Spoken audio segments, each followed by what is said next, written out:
Rain beat down in steady sheets, turning the cracked sidewalks of southwest Atlanta into shallow rivers of grit and oil.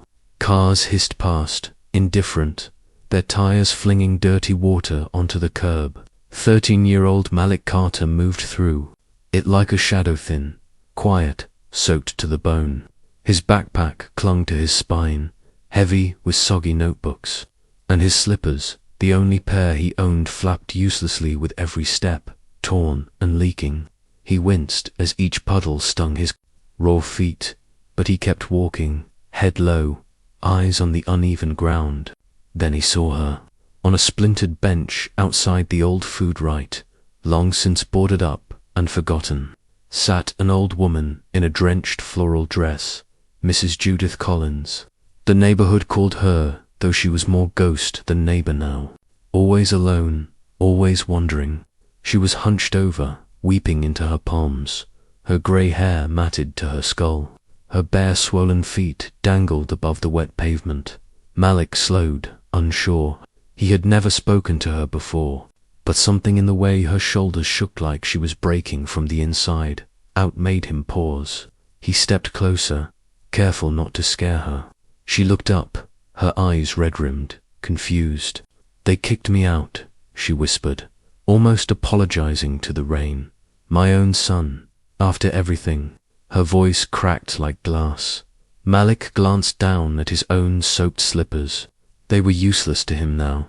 Useless, but not to her. He hesitated, then bent down and slid them off, setting them gently at her feet. "You need them more than I do," he murmured. She stared at him, silent, stunned. He didn't wait for thanks, just turned and walked on, barefoot through the cold rain, his arms wrapped around himself. Behind him, Mrs. Collins watched, her tears mixing with the rain, her eyes memorizing the boy's face as if it were the last warm thing left in the world. He didn't know that one act of kindness would come back when he needed it most. 13 years later, the rain still fell on Atlanta, but Malik Carter no longer had the luxury of walking anywhere. At 26, he spent most of his waking hours bent under the hood of someone else's car, grease lining the creases of his hands like permanent ink. The repair garage smelled of burnt rubber, oil, and desperation. His boss, Don, barked orders with a cigarette clenched between yellow teeth, paying just enough to keep Malik from walking away, but never enough to let him breathe. Malik had long since buried his dream of becoming an engineer beneath layers of overdue bills and exhaustion. His father died behind bars when Malik was still a boy, and his mother, sweet, broken, trying, finally succumbed to the damage years of addiction had done to her body. Malik had been alone for most of his life, scraping by on grit and stubbornness, teaching himself how to survive when the world seemed hell-bent on reminding him of what he didn't have. He lived now in a modest apartment with Tamara, his girlfriend of 4 years, a night shift nurse who carried her own kind of weariness in the quiet slump of her shoulders. She loved him fiercely, but even love couldn't keep the lights on or cover the rising rent. She watched him come home each night, drained and aching, and it broke her. "You're too smart to stay broke," she told him one night, gently placing a calloused hand on his burr. "You could start your own mobile auto shop. People would line up." But Malik just shook his head, a familiar resistance in his eyes. He didn't say it, but he didn't have to. Dreams were for people with safety nets. He was still too busy trying not to drown.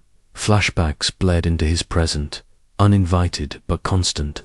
His mother sweating through detox while he sat beside her, with a wet cloth and a whispered lullaby. His father, face tight with anger, being shoved into a police cruiser as a crowd of neighbors stared. Malik at 10, clutching a plastic bag with a peanut butter sandwich and a pair of worn shoes, 2 sizes too small, walking alone to school while other kids laughed in clean sneakers. He had grown up learning to fix broken things, mostly people, sometimes machines, but he never learned how to fix himself. Life had taught him that love meant sacrifice, and survival didn't leave room for dreams. Still, there was a goodness. In Malik there hadn't been choked out, a quiet strength. He rarely spoke unless he had something worth saying.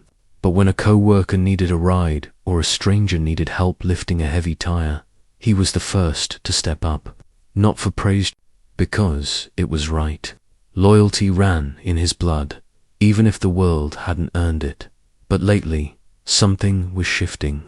Maybe it was Tamara's faith in him, or the way his hands moved like second nature over every engine, every busted part, with the precision of someone born to build. Maybe it was the exhaustion, the aching, soul-deep fatigue of always working and never getting ahead. He felt stuck, trapped in survival mode, like a car revving in neutral. There was a fire in him he had long denied, but Tamara saw it. She reached for it, even when he pulled away. He didn't know it yet, but something was coming. A turning point. The kind that doesn't announce itself, just sneaks in like rain through a cracked window.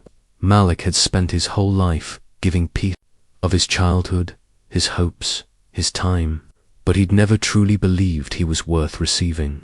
Not until the day kindness came back. Years after he'd left it on a rainy bench outside a shut-down grocery store. It started with a phone call. Malik was elbows deep in the engine of a '99 Honda when his cracked phone buzzed on the workbench. He wiped his hands on a rag and answered out of habit, expecting Tamara or maybe a parts supplier. Instead, a clipped, formal voice greeted him. "Mr. Malik Carter." Malik grunted, wary. "Yes," the voice continued. "I represent a client who would like to meet with you. She says, 13 years ago, you gave her your slippers." Malik blinked, his brow furrowing. "What? Who is this?" The man repeated. "She said you gave her your only shoes on a rainy day, outside a closed-down store." Malik scoffed and hung up. Scam had to be. Some weird game. Nobody remembered things like that, and certainly not enough to call over a decade later with mysterious lawyers. He pushed it out of his mind, but the call stayed with him like a splinter under the skin. Then, 3 days later, she showed up, right there in the garage. Malik was mid-conversation with Don about an overtime request when the buzz of quiet whispers cut through the noise. He turned and saw her, Mrs. Judith Collins, but not the soaked, frail woman from his memory. This version of her was transformed, dressed sharp in a cream blazer, elegant in her wheelchair, hair pinned neatly, skin glowing with dignity and years of care. Behind her stood a man in a dark suit, briefcase in hand. The entire garage froze. Don muttered something under his breath and backed off. Mrs. Collins met Malik's stunned gaze and smiled gently. "Told you I'd remember your face," she said. He approached, still in disbelief, his hands unconsciously wiping grease onto his pants. "Mrs. Collins?" She nodded. "I was in a bad place when you found me. My son had left me with nothing. I lived on the street for almost a year, but someone took a chance on me, helped me find housing, therapy. Eventually, I got into property. Small at first, then bigger. I've done well, Malik." Her voice trembled, but her eyes were steady. "But I never forgot the boy who gave me his shoes without a word. You were the first person in years who treated me like I mattered." She gestured to the man beside her, who opened his briefcase and handed Malik a sealed envelope. "This isn't charity," she said. "It's a partnership. I recently purchased a rundown mechanic garage on the east side. I want to give you joint ownership, 50%. You'll run it, fix it up. I'll fund the renovation. The papers are all there. You've got a gift, Malik. Let me invest in it." The world around him seemed to mute. Malik stared at the envelope like it might vanish if he blinked. A part of him wanted to throw it back. Too good to be true. Nothing in his life had ever come easy, and people didn't just give things without a catch. But Mrs. Collins's eyes held none of the slick charm of a con artist. They held gratitude, sincerity, and maybe even hope. She squeezed his arm once, then rolled away, the lawyer trailing behind her as every eye in the garage followed them. That night, Malik sat at the kitchen table, the envelope unopened. Tamara hovered nearby, towel over her shoulder, fresh from a shift. When he told her what happened, her eyes filled, and she sank into the chair across from him.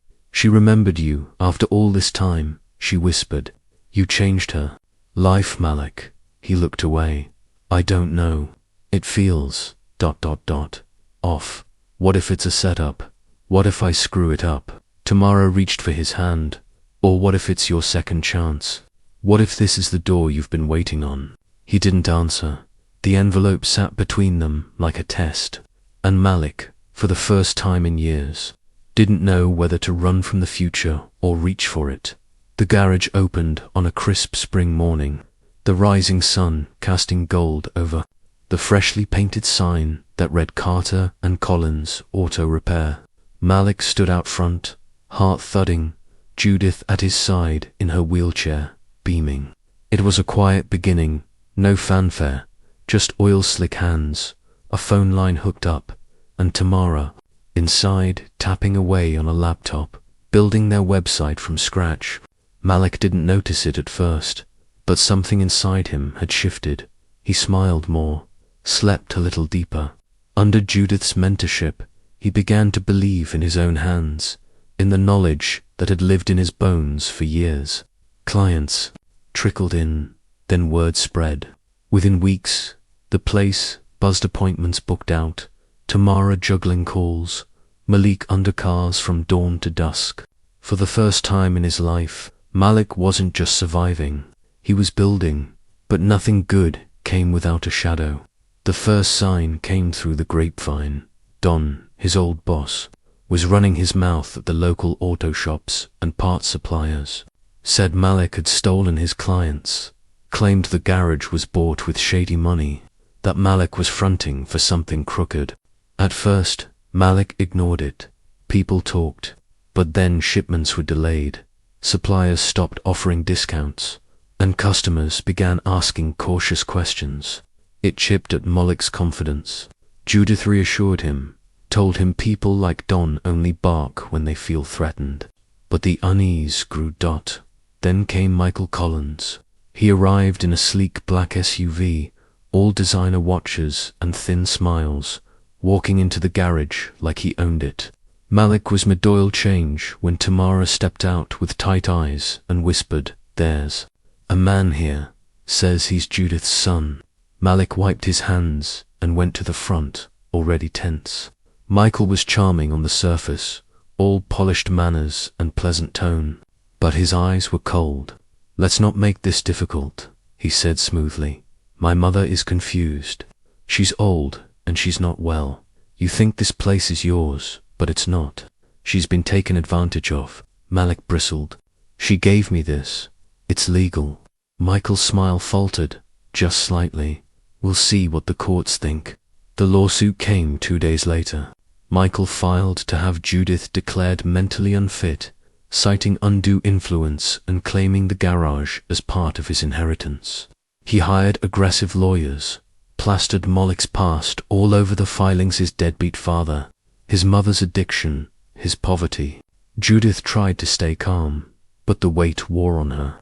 One evening, as she and Malik sat reviewing paperwork, her hands trembled.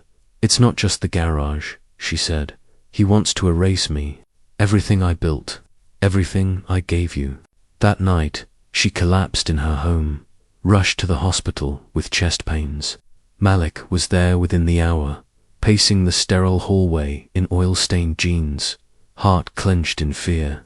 When he finally saw her, pale and small, in the hospital bed, she reached for his hand. "Don't give up," she whispered. "You earned this. Don't let him win." Malik tried to hold everything together. He juggled customers, managed court, filings, visited Judith, and fought off rumors. Tamara kept helping at first, but soon the cracks in their relationship deepened. She barely saw him. Meals went cold on the table. Her soft voice grew sharp with frustration.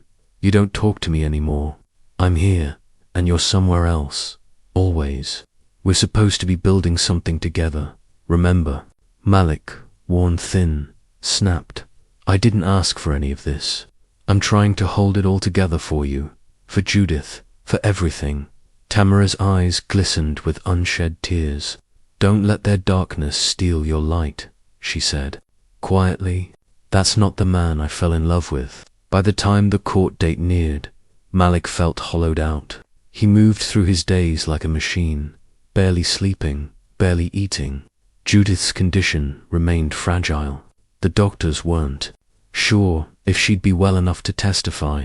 Without her voice, everything hinged on documents, on the argument that she had known her own mind when she gave him the garage.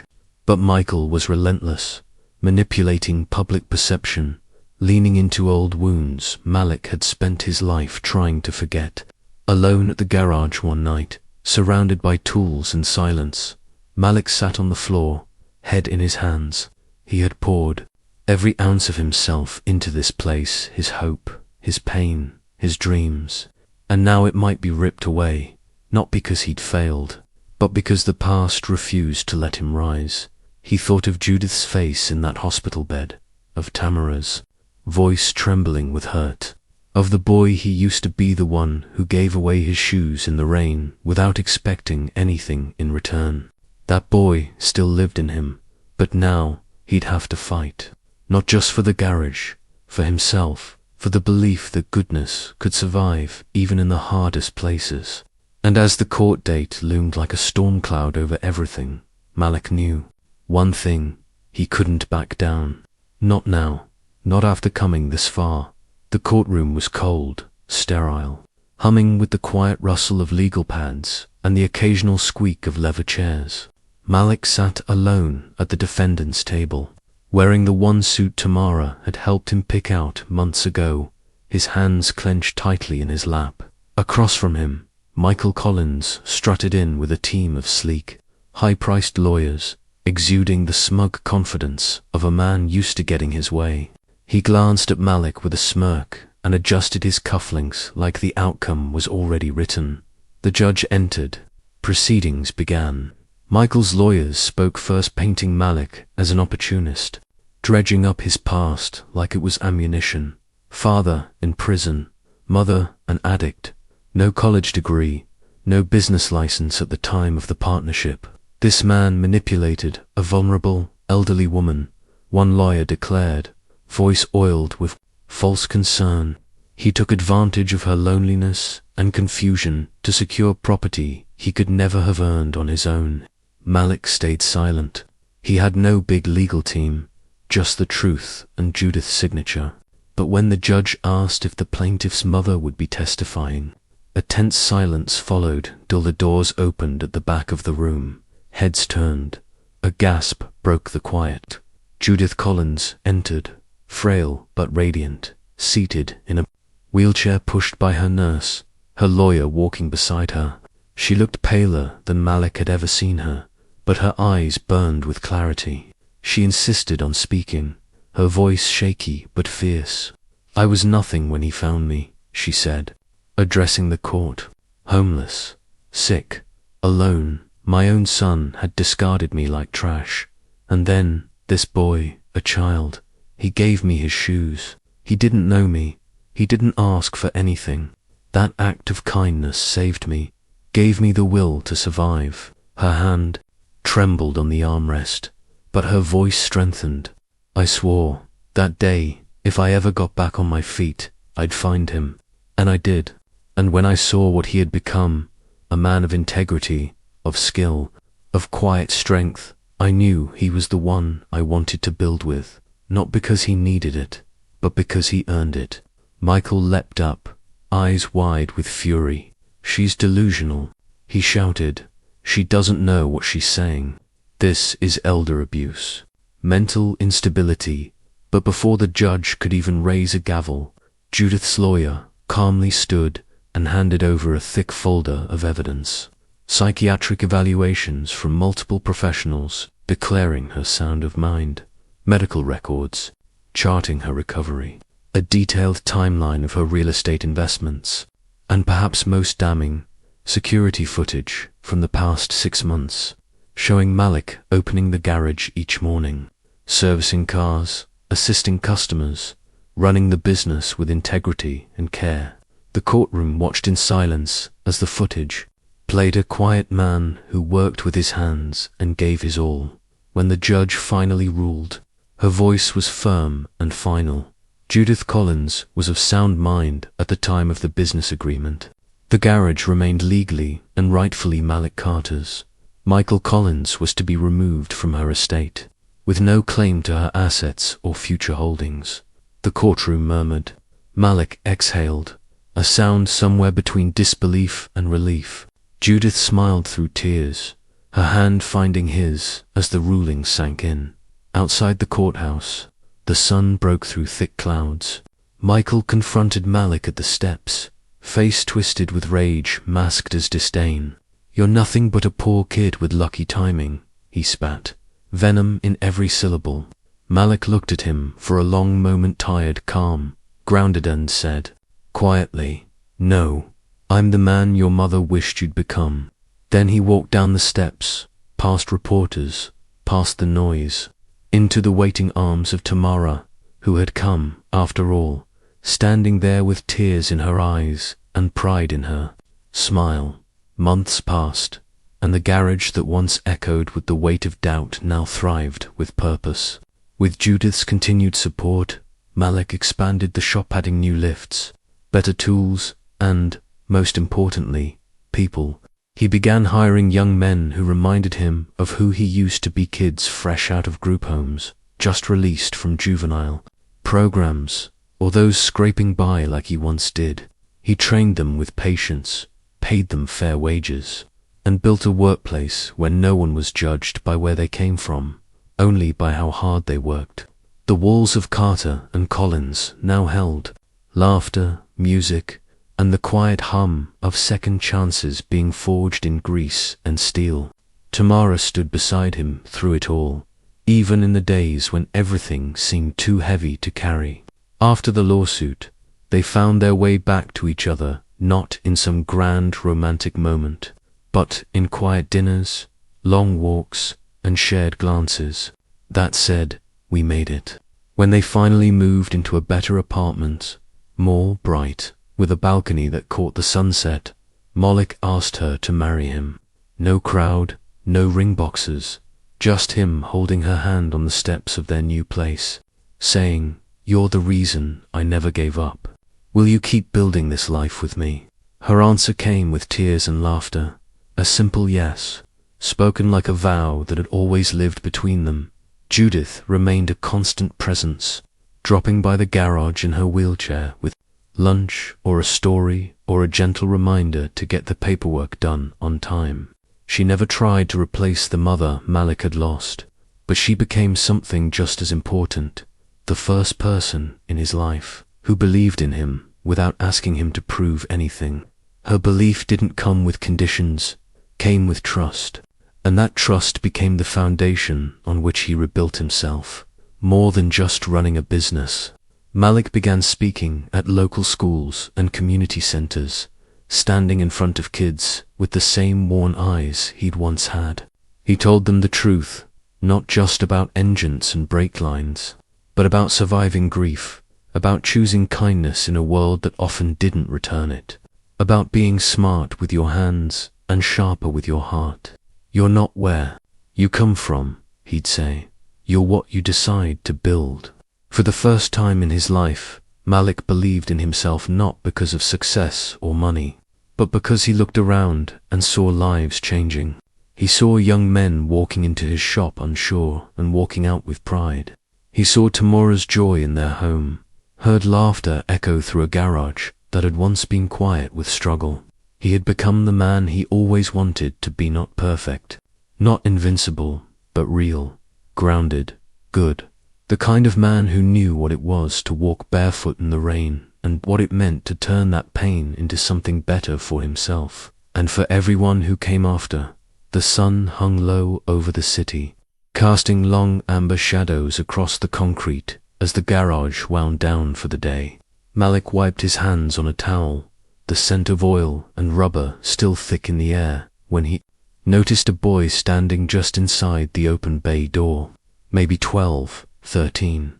Skinny, silent, eyes wary but hopeful. His shoes were torn nearly in half, held together with frayed laces and stubbornness. "You hiring?" the boy asked, his voice barely above a whisper. Malik paused, heart tightening. He saw himself years ago, soaked to the bone, with nothing but the will to keep walking. He stepped forward slowly, crouching to the boy's level. "What's your name?" he asked. "Dre," the boy mumbled. Malik nodded, then turned and disappeared into the back room. When he returned, he held a box. Inside, a pair of brand new work boots, sturdy and clean. He knelt and set them at Dre's feet. "These are yours now," he said softly. "You start Monday, fair pay, real work." The boy stared at the boots like they were made of gold, like no one had ever handed him something without expecting it back. Malik just smiled. As Dre slipped the boots on, Malik stood and looked out toward the setting sun beyond the garage doors, the noise of the city fading into something quiet and whole.